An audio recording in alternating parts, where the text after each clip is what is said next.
Hello and welcome along to a very special edition of the Triple Trio. The great man Jason Richardson is out. More on that in a moment or two.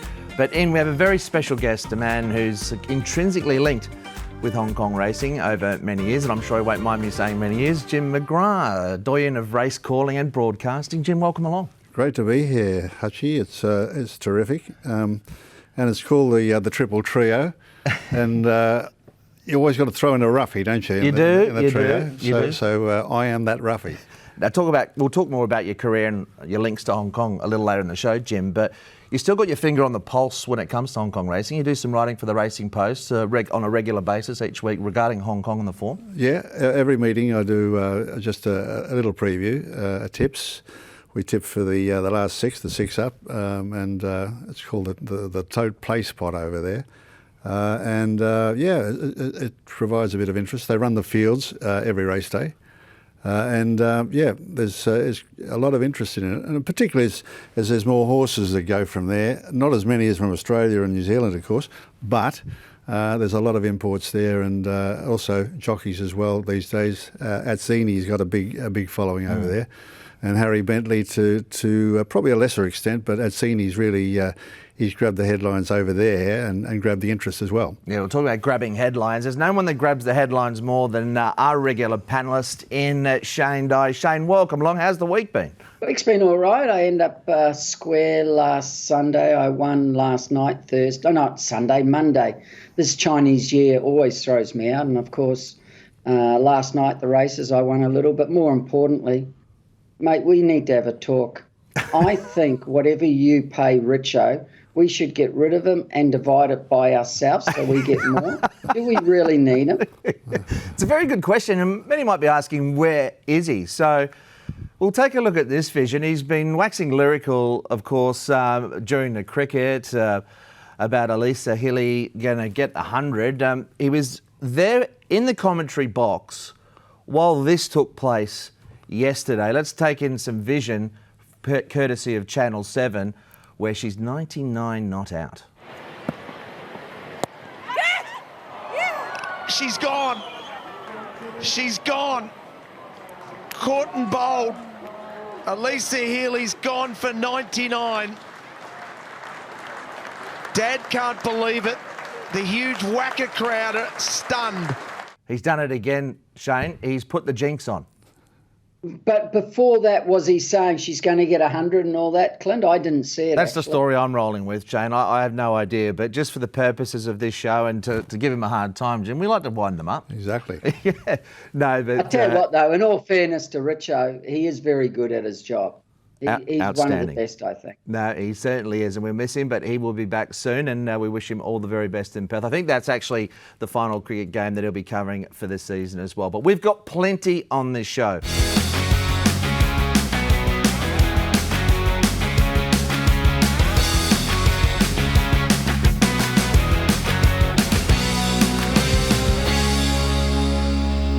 Well, first we'll burst out of the gates, and Jim, you'll remember back in the days the Chinese New Year meeting was always been big on the calendar, and this year we saw something pretty special with Red Lion winning for Xaviere Cottereau, beating the short price favourite Mugen. Yeah, always was a big meeting, and this was a very, very interesting race, wasn't it? And you don't normally see margins like this in Hong Kong. They put 8 on the rest of the field. I know, it's incredible, isn't it, how far they were ahead of the third horse.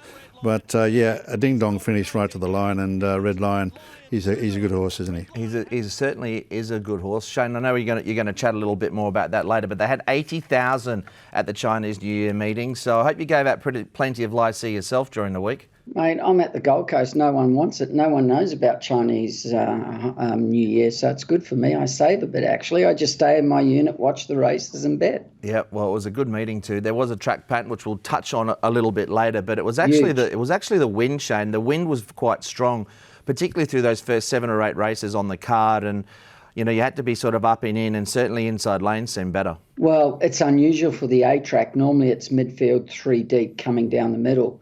But I knew after one race it wasn't. When Happy Tango won the first leading and they were all on the inside, I said, oh my God, I've got to change my form straight away.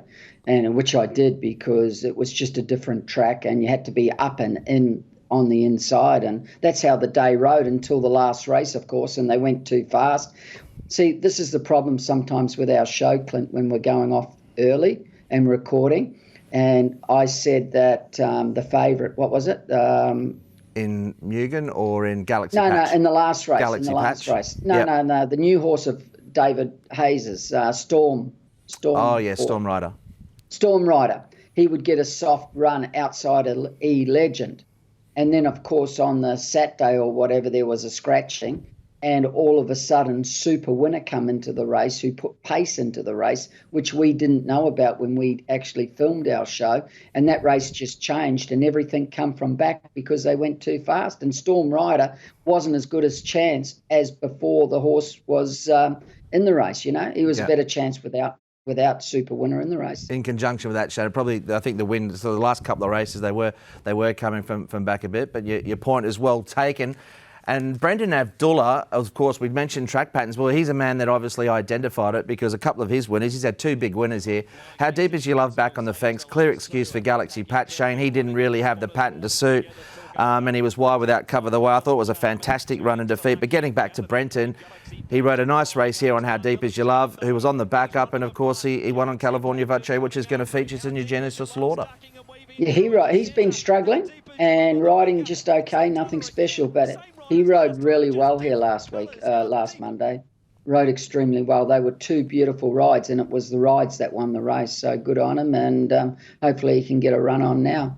Jim, Francis Loy's been training there a long time, and you would have known his name. He's, famously associated with Golden 60, but it was a momentous win for him last night at the Valley. 900 winners in Hong Kong. Some effort. It's a terrific effort in Hong Kong because, as we know,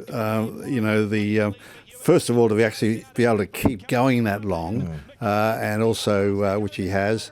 And of course, before that he was a jockey in Hong Kong, not a very distinguished jockey, like a lot of these trainers today, like Frankie Law and all these others. Danny Shum was another one. Danny Shum was another one. Ben O'Young. I mean, they were run-of-the-mill jockeys, and basically over maybe 10 seasons, they'd be lucky to ride 50 winners. And of course they were up against, it's not like the system now, which is far better, where these apprentices go to Australia, go to New Zealand or wherever, and they get this blooding, they can go to country tracks, they can do all the mistakes, make all the mistakes they want to, and it's a really good way of introducing them. Horse trainers, or I should say apprentices, are coming back to Hong Kong having ridden 70, 80 winners on bush tracks in Australia, which is really good. In the old days of Frankie Law, Ben O'Young, Francis Loy, they were riding against the likes of Lester Piggott, Pat Edery, Jeff Lane, all these people all the time, and it's a tough school. It's a tough school, and also tough to get rides. Yeah. That said, Jim, they are establishing themselves as fantastic trainers now, and I think globally, they're as good as anyone out there. Well, that grounding they got, people like, I think Francis Lloyd from memory rode quite a bit for George Moore, right? Rode quite a bit of track work for him. That's good schooling, to actually be with people like that. You only got to be working for them and just see how they do things, and I think it does rub off. No doubt about that. And of course, we mentioned that was Francis Loy's 900th.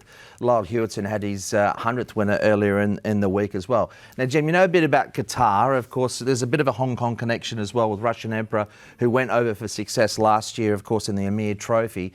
And Douglas White's, this is vision from Douglas. Thank you very much to the Durban Demon. This is this guy on his back, and a little bit of shot of Russian Emperor. It was a fantastic ride and win last year. And you know a little bit about Qatar. How do you think racing's developed there? Well, I think it's going along. It's like all these Middle Eastern places.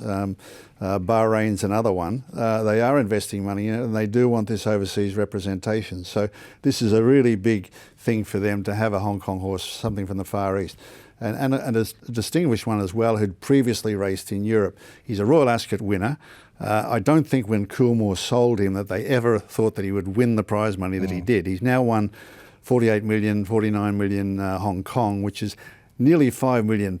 And when they sold him, they would not have sold him if they thought he was going to win that. No. He'd only had 5 runs in Europe when they sold him. He'd won at Royal Ascot, as I said. He'd won one other race in Ireland. And, you know, he was okay. He was run-of-the-mill, but there's no doubt that with longevity, with a bit of experience and also just a bit of maturity, and with the right person, he's actually been able to come along. And I'm not saying that he wouldn't have done that at Ballydoyle. He would have. But the way their system operates, they've got to get those horses in. Very rarely do they race past 4. Yep, definitely. And Shane, you'd be putting your hand up for a trip to Qatar back in the day. They weren't racing there when you were there, I don't believe. But it's quite an exciting sort of region, and obviously the big prize money is a huge attraction. Well, there's not that many races for that horse in Hong Kong, so he's really got to travel. And he travels well, as we know, because he won last year overseas. And his run here the other day was very good. He's trialled good. So I don't know how strong the field is or what it is. I'm sure you and Jim will know that. But the way he went the other day, you would think he would perform very well. Yeah, it's funny how horses seem to hit form at a certain time of year. And, yeah, I think they'll be in with a decent chance once again. Let's switch focus back to Hong Kong and have a look at the respective premierships. And young Pierre Ring, Jim, were you in Hong Kong when Pierre's father, Peter Ring, was training? Yes, most definitely. Yeah. Peter NG, as we used to call him, and a great character, as we know. And Pierre's he's just hit the ground running, hasn't he? Firing on all cylinders, 47 wins. Francis Lloyd, what a season. He's having 35. And then, as you can see, there's Zach Burton, no surprises, 66. He's going to win that championship with Hugh Bowman on the sidelines for a while, but no major moves there. Angus Chung continues to pick up the winners as well. They're off, and Sugar missed the start by 4 lengths. Then Dublin Star, Sugar fast buck, smart leader. Oversubscribed, lunges at the post, missed. Sugar, that's a sweet win for Alfie Chan. Well, featuring in this week's edition of Sweet and Defeat, we have a number of runners. And when we see a track pattern, Jim, like we did on the weekend, and I think it was mainly due to the win, like I said, we saw a lot of horses, well, no horses basically until the last couple of races swing wide and come on. So I like to upgrade those horses that were against the pattern of the day. And one of them was a play for us, Patcha Theta. We'll have a look at that replay in a moment. Strongest Boy's ready to win a race. Zach's going to stick with him. He has been throughout the season. Invincible Lucky was another one that got back and ran on and just didn't quite get things to suit. And Magnificent 9 was a horse that covered ground without cover. Last night, Yoda's Choice just looked a bit new to me. I didn't mind his debut. Trialled well. I think he'll improve a lot on the run. But you can see here, this is a race where Parterre did kick back strongly on the inside, and the pattern really suited those runners back to the inside. And Patcha Theta has been knocking on the door for a win out wide, Shane, and I thought he hit the line really strongly.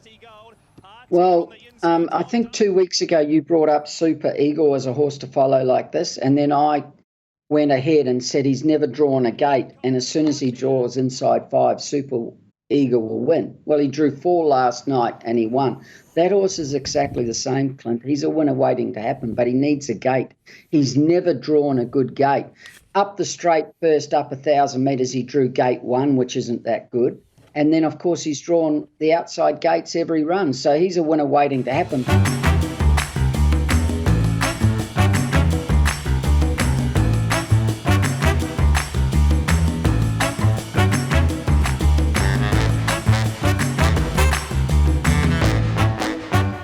Now, covering the Hong Kong Racing School this week, Jim, I'm going to talk about the Jockey Club website. I'll go into more detail in a moment, but fantastic website for people. Yep.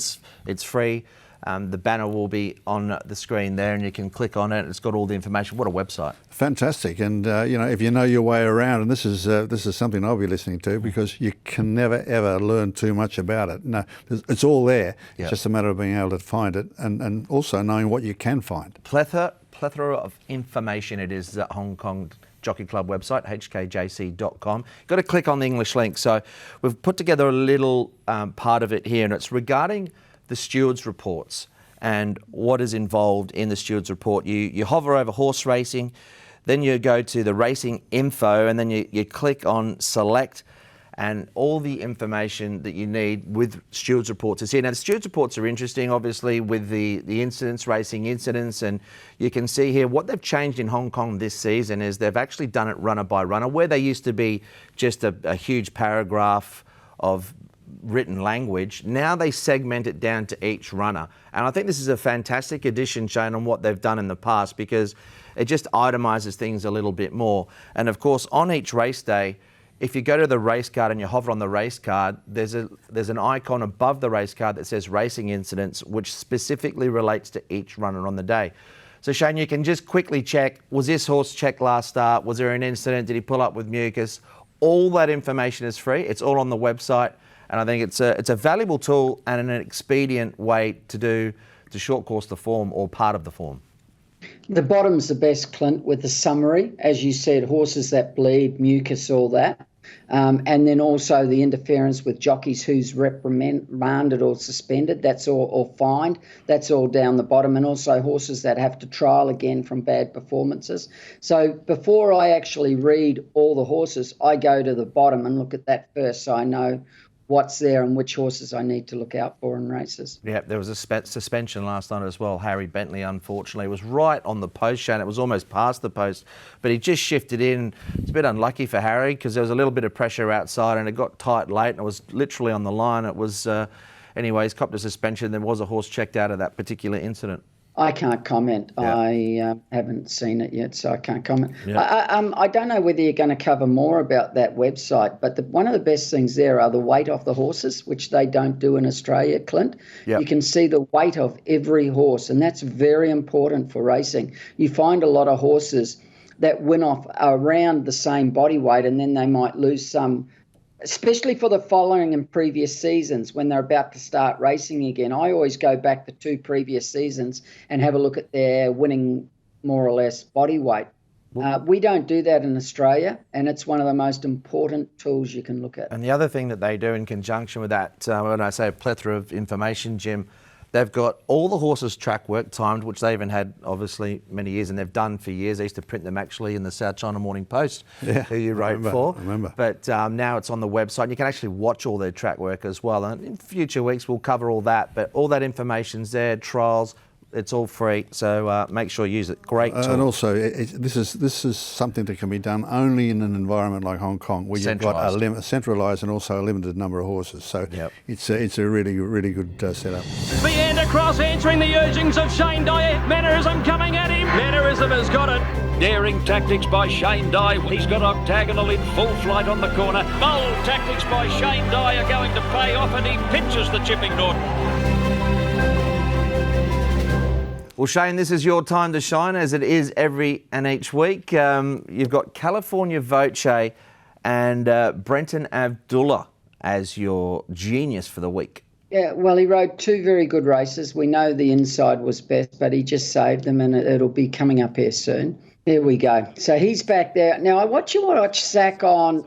This is Sweet Encounter in front of him. He runs second. Zach didn't do anything wrong on Sweet Encounter, but I'm going to explain something to you why this season Zach can't ride as many winners, because you're going to get a ride like Brendan back behind him, right?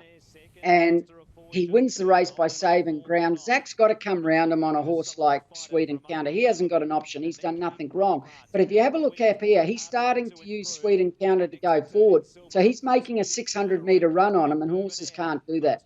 And the horse on the inside, he saved ground, saved a lot of ground, saved 3 lengths there, but he hasn't had to work at the 500. He's still got hold of him. Now, if you have a look here, Sweet Encounter, his run ends at about the 100 metres up here. You'll see it. It kind of ends about now. And the other horse, right there it ended, you see. And that's because he had to get going before the turn wide, and horses can't do it. But that, I am not criticising Zach. I would have done the same thing on the horse. It's just the circumstances. And this season, Jim, I've been saying, these boys in Hong Kong are riding so much better. That horses back on the inside having easy runs, saving ground. They're not as good as what Zach's riding, but because they've got so much energy and saving ground, they're getting home and beating Zach in a lot of races, whereas 2-3 years ago that wasn't happening. Yeah, and that is one of the why Zach isn't riding as many winners. It's not that he was riding poorly there. It was that someone rode sensational. And, Jim, that's happened all season. Yeah, and particularly with Hugh Bowman, who we see, he's an absolute expert at that, just saving ground on the inside of the back and then finding that way through. And then, as you say, just conserving that energy and conserving, and also saving the ground and coming around the turn. In an environment where the handicap-wise, there's not much between them. So there's nothing between them. Yeah. They're so tightly handicapped. But Bowman, he and his style of riding as well is, it's exactly what you're saying, Shane. He's doing exactly what you're saying. And Shane, when you identify a pattern like that on the day, and I think Brenton did, because he nearly rode How Deep Is Your Love identically, he's obviously noticed that that's where you need to be generally through the day, back to the inside. So, as a jockey, when you see something like that, and some of them identify it, some of them don't, but you can see out in his mindset, well, I'm going to go inside, and if I get the run, I get the run. Well, everyone knew one thing about me. I rode to biased of tracks and I didn't care. That was it. When I found something to a pattern to my advantage, I adapted that race and that was it. And I could always tell after one or two races. So that's just the way I rode, Clint, because you can't go against bias. It's very hard. Yes, sure, sometimes you can, but not very often. No, not very often. And there was one at the Valley, of course, last night as well, where the rail on the straight wasn't great. Red Majesty was probably a pretty good run there, but a lot of them were swinging sort of in that middle part of the track all throughout the night, horses covering ground. So it's something that you've got to be really aware of. But enough of that, Shane. What we want to know now is, do you have a slaughter this week? Well, it's just that it's hard to explain. I want to explain. Now, a lot of jockeys are scared to lose a race. I was never scared to lose a race. And this is a classic example of that, Mugen, right? Now, Karis tried to get him off the fence early. You'll see it here. And he pushed him early. You can't ride this horse like this. You've got to let him get into a stride. And it's very hard for jockeys to do when they're $1.10, $1.20, because you don't want to get snookered, you don't want to get boxed in. And you see here, that horse should have just been on the fence, 3 back the fence, and he wins for sure. But see how he's pushing and he wants to come out? And he's burning energy. And to win a race, you need that energy at the finish. And he's got 100 yards on these horses if he's got energy. Now, if you watch his back rump, he's getting bumped here. And he's all awkward because he doesn't want to be on the fence. He could have been behind red line on the best part of the track, the inside. But he was scared to get snookered and he was scared to lose the race. He should have been really, Shane, where red line is now. That should have been his spot. Well, he could have been there and he wins the race, But he didn't want to get snookered. And there's only 6 horses in the race. Well, me going out, that doesn't even enter my mind getting snookered. I'm on the best horse. I'll just ride him quiet, and when runs come, I'm going to win. He had 115. Now, also, have a look at Zach. This was a really good ride of Zach. He saved so much, but he hasn't. You know what I was talking about before, energy at the 500? Zach wasn't using that horse, so he's got his energy. Taurus on the other horse had to get going around them. He's burning energy, and that horse has run his last 400, the slowest all season, right? He didn't go as quick in any other run. He went quicker in every other start this season than that. And that's what cost him the race. Easy. He should have won. All he had to do was ride him quiet. But that's a jockey who how can I put it? It's hard to explain. You're trying to do the right thing and keep the horse out of trouble because he's $1.10, and I understand that, and it's very, very hard for jockeys to change, and that's why someone like Ryan Moore's so good, because he doesn't care whether it's $1.10, $1.05 or $20. It's just the same. Jim, what do you, in terms of, and apart from all of that, you'd be beaten half a length as well on the line. Thoughts on that? Well, yeah, if you're beaten half a length on the line, you've done all that work. Yeah, you're going to come back in and say that. Exactly what Shane was saying there. I always thought about Vincent Ho with Golden 60, particularly when he was drawn the inside. He was so intent on not getting bottled up. Yeah, that was always in his mind, and I think that did prove costly on a few occasions. And it clicked with Vincent at one point as well, Shane, and then he started to sort of back himself in. I think probably a little bit more on a couple of things that you said, but it certainly I think improved him as a rider. Oh, 100%. There's no doubt listening to the show and me explaining about energy. He changed Vincent as a jockey in riding that horse. And the day he really changed was the day Romantic Warrior, when he, in the 2,000 metres, and Karis rode him, and Karis gave him a perfect ride. And Vincent took Golden 60 out of his comfort zone to win that race, and he did something different on him. He tracked Romantic Warrior all the way. But then he started to ride him, as Jim was saying, on the fence, didn't worry. And that's what I was saying. Why are you giving away the fence when it's the best place to be to try and keep him out of trouble? You're on the best horse. You're going to get a run, and you're following the favourite. Remember that day he was following California Spangle, I think it was. And he got off his back, and it cost him the race. Vincent, you are 100%, Jim. Yep. I don't know whether you realise that we were talking to him on the show, and he changed, listening and whatever, and he adapted. And I know he speaks to Ryan Moore a little bit, and Ryan helped him also explain. And Vincent's a fantastic jockey, and he rides Golden 60 so well, doesn't he, Jim? Yeah, and I think, as you said, Ryan, he's in constant contact with Ryan, and you don't have anyone better to talk. Well, exactly. And I've always said that Ryan, the Pommy jockeys always get a bit of a slagging in various parts, but Ryan Moore rides more like an Aussie jockey than anybody you'll see. Oh, he's just a fantastic rider all round, and there's plenty of good ones, and there's none better than Jimmy him. loves that fence, mate. Yeah. Like me, loves the fence. They all talk about rides in the Cup, but you will never see a better ride than Protectionist. When he won the Cup on that horse. Yeah, I think... you never see a better Cup ride. No, you wouldn't. And I think, RS, just to round out the discussion here, I know we crudely call it the Genius of Slaughter. It's more an education piece and just analysing the form and also trying to help the jockeys. That wasn't a slaughter by Karis. No. That wasn't. I can understand what he was thinking and doing. He wanted him out of trouble in the clear. He's on the best horse. Yeah. But for me, it's the same as Golden 60, that ride with Vincent. Exactly the same. He didn't need to do it. And I think it's also a good point, like I said, just to round it out, that you might not win the race in the first section of the race, but you can sometimes lose it depending on on those tactics, and just that little bit of negativity perhaps early may have been quite costly. But Shane, we've got to run through who gets the votes this week, because Jim's even heard about the Assidle. He's pretty excited to see who's going up the leaderboard.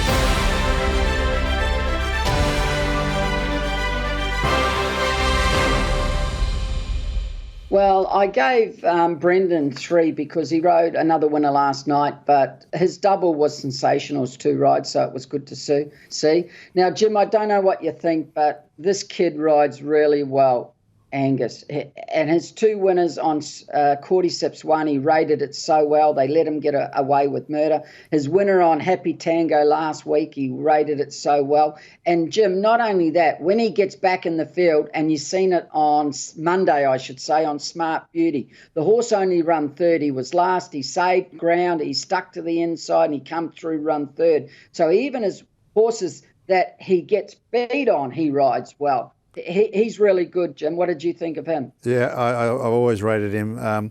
Again, another one of these graduates from South Australia, I think it was, they get that experience down there. He's always been good value from the time he came to Hong Kong, and that's the key. That 10-pound claim is a tremendous sort of asset, isn't it? Asset and a tremendous springboard for them, and he's used that to his advantage, and now he's improved out of sight. Yeah, we saw that last night as well. How much that claim can come into effect with Harmony Fire. Now let's have a look at the overall table in terms of top to bottom.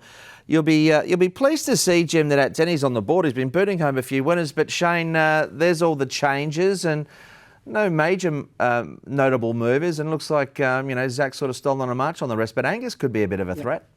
Angus is riding so well. I didn't mention before, DeMillo's riding very, very well at Happy Valley. He rides it so well. And of course, he rode General Ace last night, which was a great ride. Hamlin rode a winner, which was an outsider, gave it a perfect ride, just a perfect ride. And Hewitson rode 3 winners. I know one of them last night, Joy Cumming, anyone could have won on it. It wasn't a great ride. But Golden Empire was a good ride, and Pattaya on the weekend was good. So he's turned the corner because he was having a bit of a bad patch, so it was good to see. So he gets a point. And, of course, Zach, he rode Red Lion really, really well. It was a beautiful ride.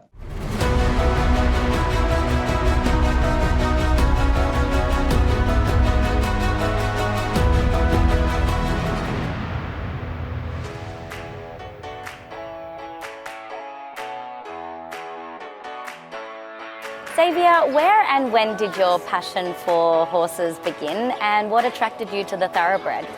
So when I was little, one day there was a fair happening in the village, and I must have been about 3-4 years old.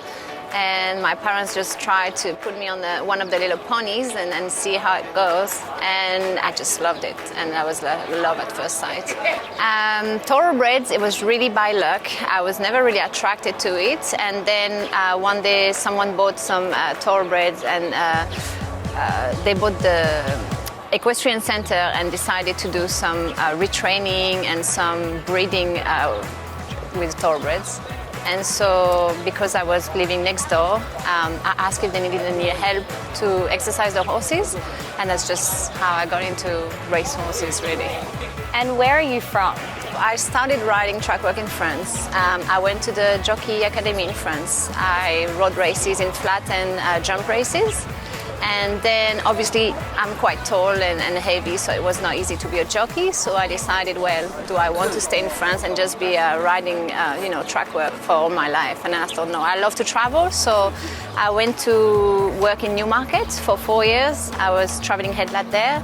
Then I went to Dubai just for 1 year, then came back to Newmarket. Then I went to America for just 1 season.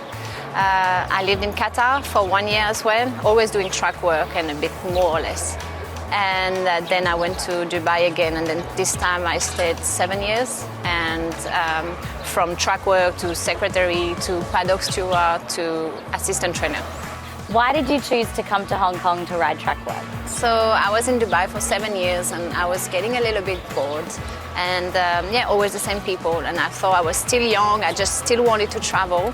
And I looked around, the racing world, and Hong Kong is one of the best in the world. So I thought, why not? I just send my CV and see how it goes. And they called me like 2-3 days later. I think they were looking for people because it was very quick. And then I thought, let's go, why not? Can you remember horses that you've ridden that have had notable success in Hong Kong? I used to ride Romantic Touch every morning. So, he went up to running in the Derby and finished third in there. He was a lovely horse, lovely temperament. And then Pingu Spark. That was my baby. So I used to ride Pingu Spark every day.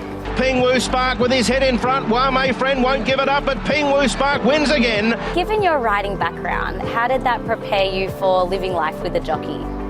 I do know what it's like to having to lose weight and having to be careful what you eat, and the risk involved. I myself broke some bones when I used to do jump racing, so I know the risk and everything involved. So speaking of diet and mealtime, what is mealtime like with Karis? Is he quite strict about what he does and doesn't eat?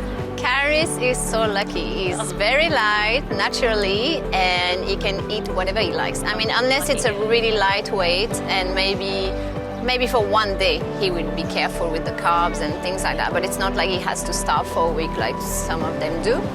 The only thing you have to be careful is to make sure he's not hungry, because when he's hungry, he gets hangry. That's the only thing. Like every jockey, okay. Oh my God. How's life in Hong Kong now that you've had your first child, your little girl Isabel? So it's much better now that we're out of COVID, because she was born during COVID, and that was very tough. It's very different being a mom, obviously, free time, everything that I used to do before. I miss the riding a lot. I miss riding track work. And life in Hong Kong is, it's beautiful. Everything going well, and can't complain. We have it quite easy here, lots of help, lots of facilities, lots of things to do. Hong Kong is a place where racing is the #1 show in town. Have you had to deal with any fan moments when you've been out and about with Karis, and how have you dealt with that? So many fun moments, 100%, and I always like to say I'm Karis's official photographer, because I take all the selfies and I take all the pictures for him. So definitely a lot. The most funny, I think, is when sometimes you're stuck in traffic and then you have a taxi next door that's like, and we're like, yes.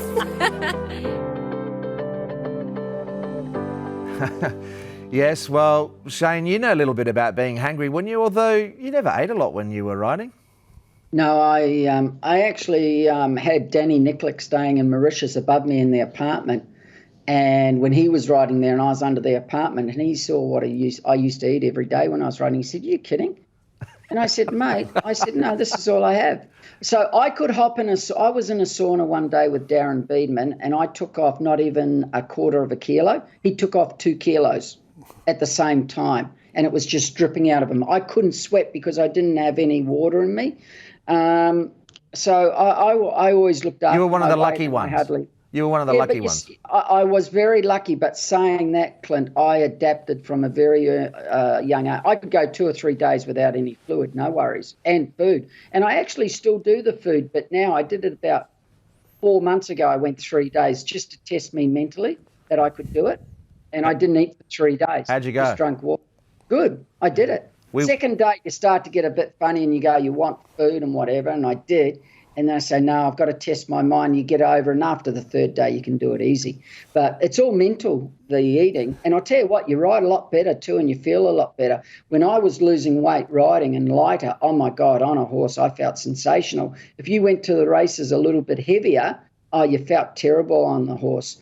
And I'm sure people would understand that in life. When you are a little bit heavier, you haven't got as much energy, you don't feel right. When you lose a little bit of weight, you're mentally better and you're physically better. No doubt we get hungry, Jim. Well, yeah, journos and commentators, race callers don't really have that problem. No, they don't. And talking of race callers, in fact, the doyen of race callers and one of the world's best broadcasters, we're going to feature Jim now in Star Power.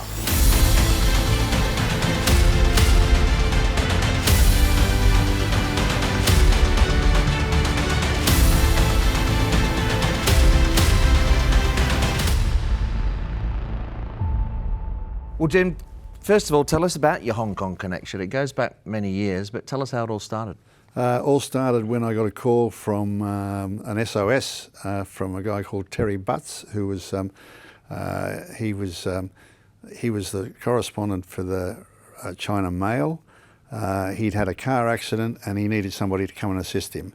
And I said, well, look, I was only 21 at the time. I just said, look, I'll come up, but I want to be a race caller, and that's what I'm trying to do in Melbourne, and I can't get a go.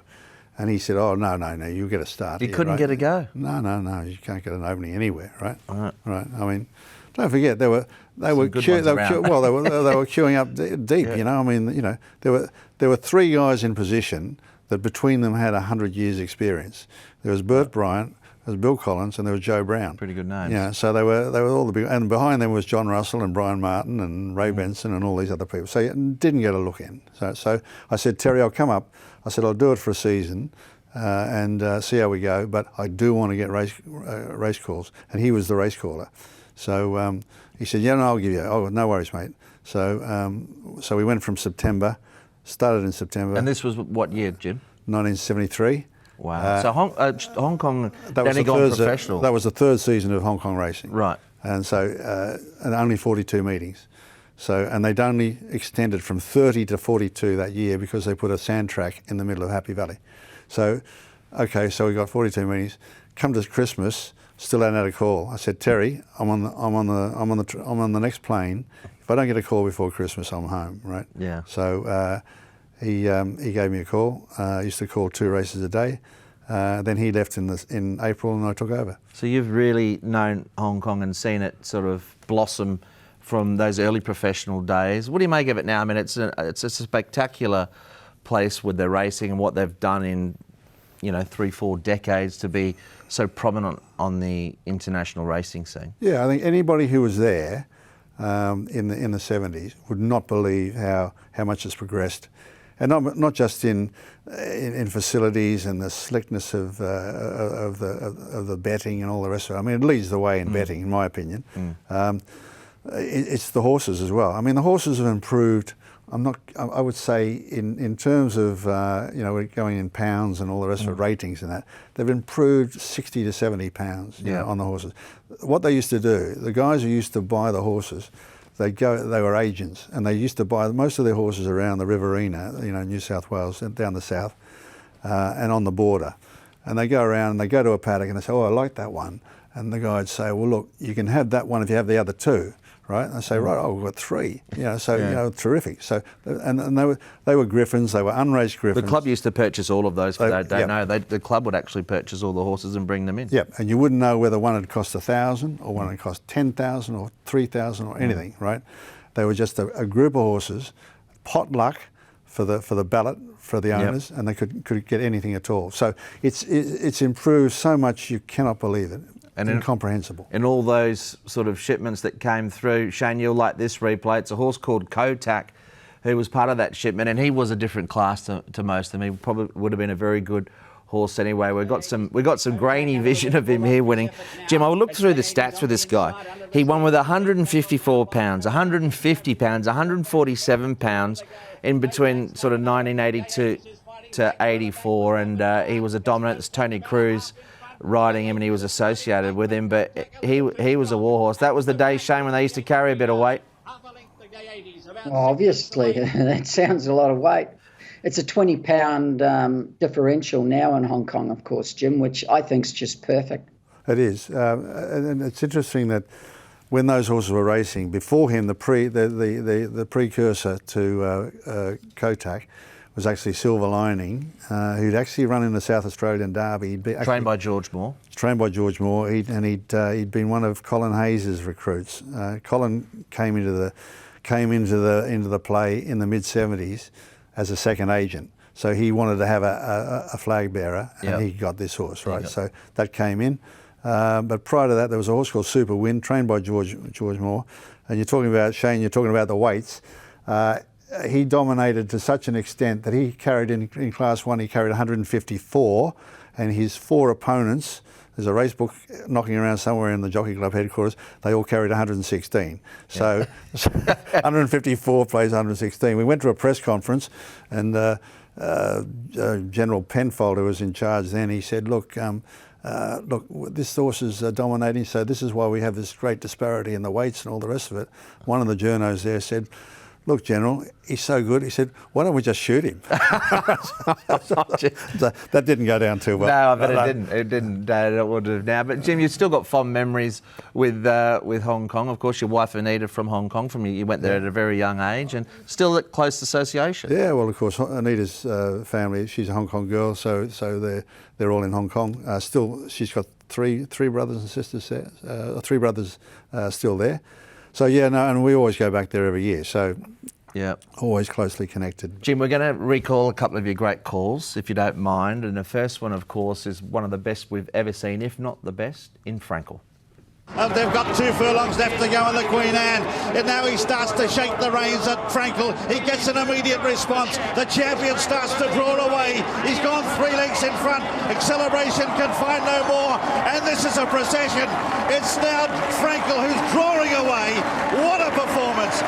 The superb, the spectacular Frankel. 11 out of 11, and in a zone of his own. It's Frankel who wins it by 8 lengths. Acceleration gets second. In third, then is Side Glance. We hear a lot of people from the Northern Hemisphere say these are the best they've seen. I think, and I'll ask Shane in a moment about, I think he believes Ryan Moore thinks that, and many do. What about you? Yeah, I mean, he has to be, if he's not the absolute best, he's certainly in the top 1 or 2 or 3, in the top 2 or 3. That was a spectacular win. The horse that he beat, Acceleration, was also a multiple Group 1 winner. So he beat him, and it wasn't by 7 or 8 lengths, it was by 11 lengths officially. So, but this horse's win in the 2,000 guineas, Shane, he won the guineas, and I'm not kidding you. You would have thought it was the July Cup, the Sprint, or the Newmarket, or the Oakley Plate. He took off in the mile. He took over. He had a pacemaker. Everyone thought, well, a couple of us in the stands thought, oh, this must be the pacemaker, right? No, it wasn't. He took over after about 50 yards.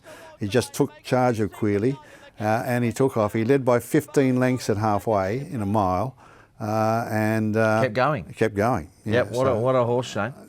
I always say, Jim, I would love to see a 2,000 metre race. Frankel.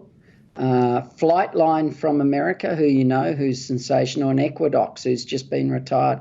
How would you put those 3 together over 2,000 metres? What a race that would be, wouldn't it? It would be a fantastic race.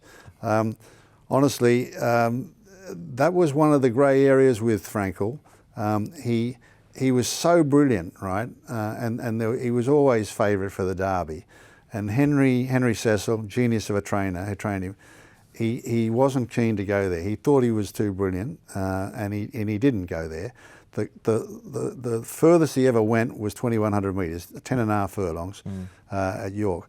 So in future years, when we're all dead and gone, and the historians grab hold of all the stuff in front of them and look at the details, they will say, well, this horse, he never raced beyond 10.5. He never went outside England, and they'll knock him for that. But what they can never knock him for is the absolute sheer brilliance of the horse himself. You know, he was an outstanding horse. No, he was. And but Jim, he's also an outstanding stallion, isn't he? He's gone on. He is. He's exceptional. And one of the funny things is that he gets stayers as well. You know, like really good stayers. Yeah, he gets all of the above. He did it on the track, and he's doing it in the barn. Well, another great call of yours, Jim, and this was a special moment for many Australians, of course, involved Black Caviar and her conquering trip over to the UK. Let's take in your call now. The course proper, 2 furlongs left to go. Soul is the leader. Now Nolan starts to shake the reins at Black Caviar. She starts to move up on the near side. She draws level now with a furlong left to go. Now he says go on the mare. She gets about a half length in front of Soul. Restia d'Argent, Moonlight Cloud coming home fast, but it's Black Caviar in front with 100 yards left to go. Here's Restia d'Argent and Moonlight Cloud. He eases up near the line. Here's Moonlight Cloud. It's tight. Black Caviar and Moonlight Cloud in a photo. In third, then Restia d'Argent. Jim, that one still sends shivers up my spine. It really does. I mean, you know, with calling, it's so hard to pack a lot in, and you packed in there that Luke had sort of sat up late, which is a really difficult thing to do in the heat of that moment. The sense of theatre was exceptional. Well, it was a shock to me. I mean, I was in a semi-state of shock to see Mies, and I couldn't work out what he was doing, right? Yeah. All these things happen in your mind so quickly, right? You don't have time to think. No. You know, so, you know, you think, is this right? I mean, you know, am I watching? Am I watching what's happening? You know, I mean, I can't, you know, it was sort of like a nightmare, you know. Yeah. You know. Well, it ended up a dream because she held on. She held on, and of course, you know, we weren't on the line. This is the other thing, right? Right. And the other thing is, you know, that horse Moonlight Cloud, by the way, she won 4 Group 1s the following year. I mean, she was an outstanding horse, you know. And so the more I look at it, the more I think about it, Black Caviar for me was even better than I thought she was at the time, because she wasn't right, and she produced a performance against a 4-time Group 1, multiple Group 1 winner from the following year. She wasn't right. Jockey stopped riding, and she still pulled it out of the bag. You know, so it was. No, she was. I don't think, in my mind, I didn't give her as much credit as I should have given her at the time. I now appreciate a lot more about her. When I understand all those circumstances, because you see Peter Moody over there at the time, as he says in his documentary, he never said to anyone how concerned he was. No, he says it now, doesn't he? We go to these lunches, and you know, he quite says, "Look, she wasn't right." Yeah, they were umming and ahhing whether they got a runner. But beforehand, you know, with the press pack beforehand, I mean, there were 50 pressmen there in the mornings, you know, to watch the horse. You know, so he was never going to say what he was actually inwardly thinking. Just on to cap things out and to round it out, Jim. These days, you spend a lot of your time between Australia and the UK. You're still based in the UK, but you keep an eye on Hong Kong racing. You're still, like I said, doing columns and generally can tell us what you're up to. Doing a lot of freelance work. I write for not only the Racing Post with the Hong Kong. I do a website I contribute to a website called Thoroughbred Racing Commentary. They do world rankings, things like that. Yeah. So I do quite a bit of work for them, and also for a publication in the UAE, Al Adiyad, which is their racing magazine. So you're still keeping busy then? Yeah, still keeping busy. And your son Brian's training in Victoria? He's training at Pakenham and doing very well. So yeah, no, we're pretty And also, with a few horses, as you know, you've got to keep working to actually pay for them. you certainly do. Still an avid owner. Well, Jim, thanks very much for your time with Stuff. Are you going to stick around while we look at a few of the races for this Sunday at Sha Tin? I will. I'll be very interested to hear what you have to say.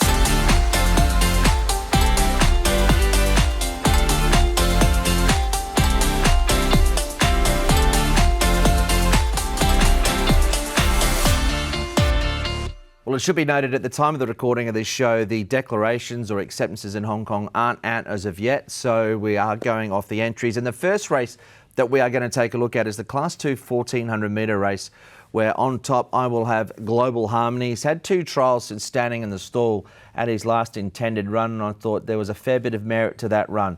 Outside of that, Atala Begil looks a very good chance in the race. Superb Boy was solid in his most recent effort, and Gummy Gummy's coming off the back of a sound effort on the all-weather last start, and 1400 could be the little query.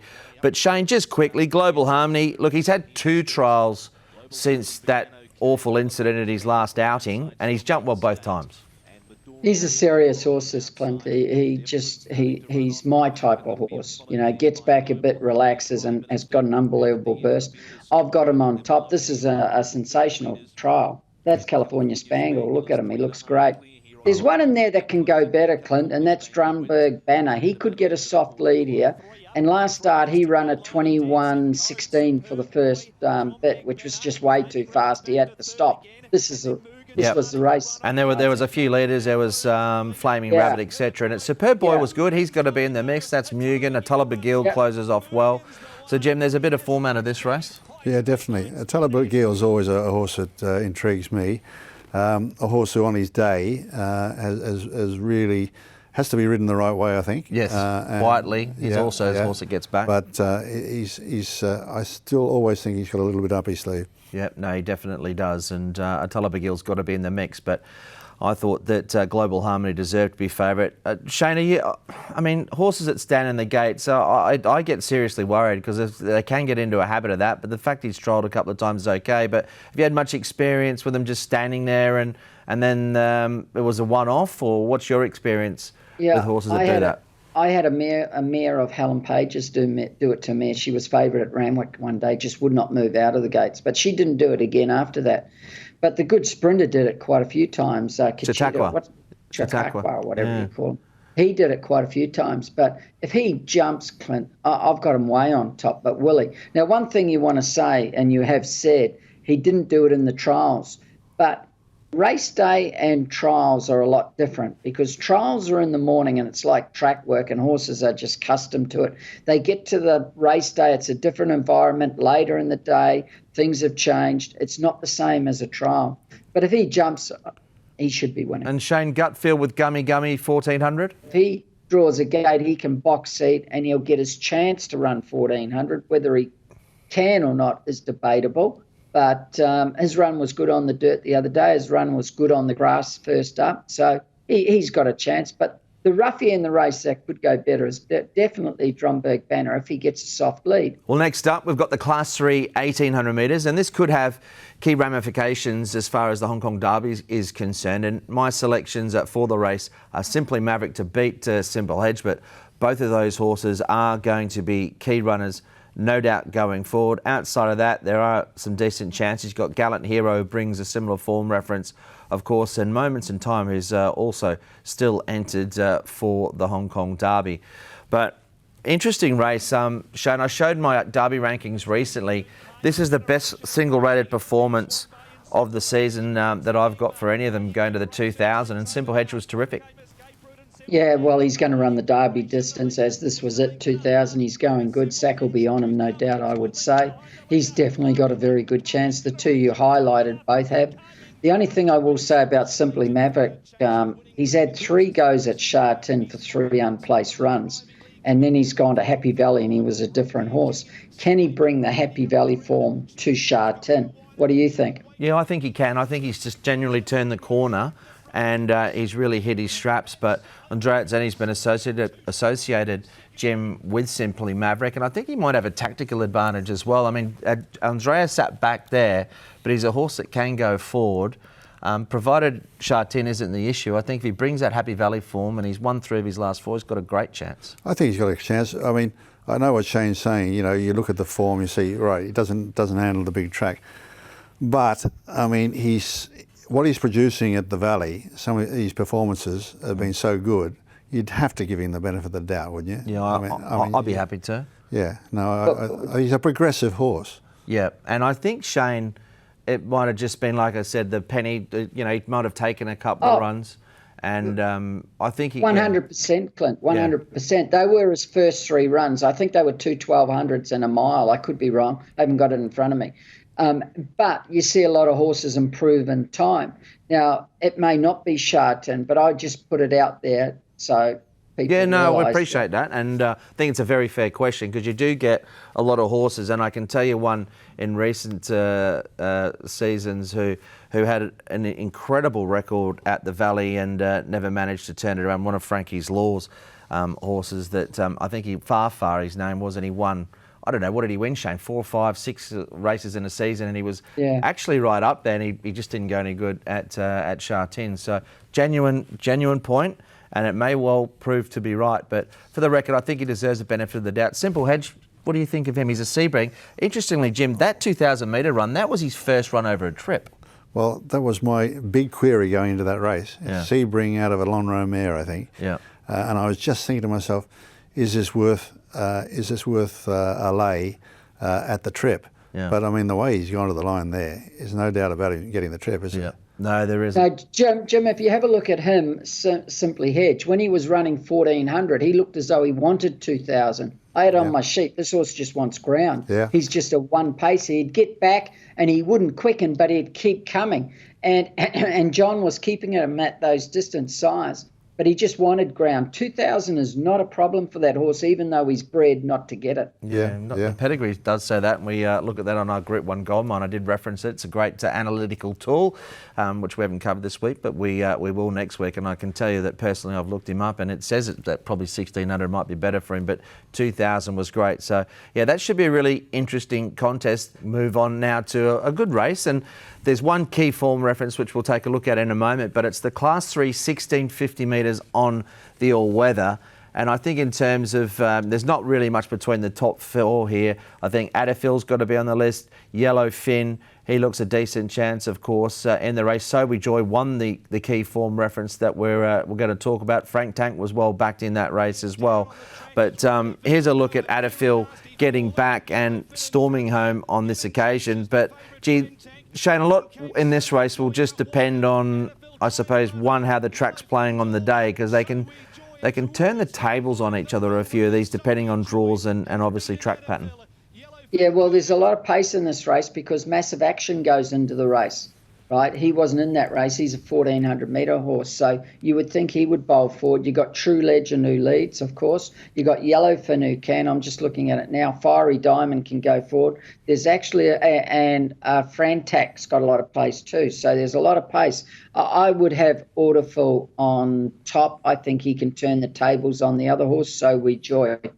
Yeah, racing well, Adafil. And Yellowfin, Jim's a horse that's really performing well on the surface, and the advantage with him is he goes forward. Yeah, and you've always got to go for horses who've got all-weather form. There's no doubt about that. That's So We Joy. That was the first win that he'd had in 19 months. It's been a while. But he'd been racing well, in fairness. But you know, when they've won, of course, they're going to go up. And as you say, Adafil, coming from where he did, you'd have to gamble, wouldn't you, that the tables will be turned. He could well do it, and he'll probably need a barrier as a consequence. But they do look the principal chances.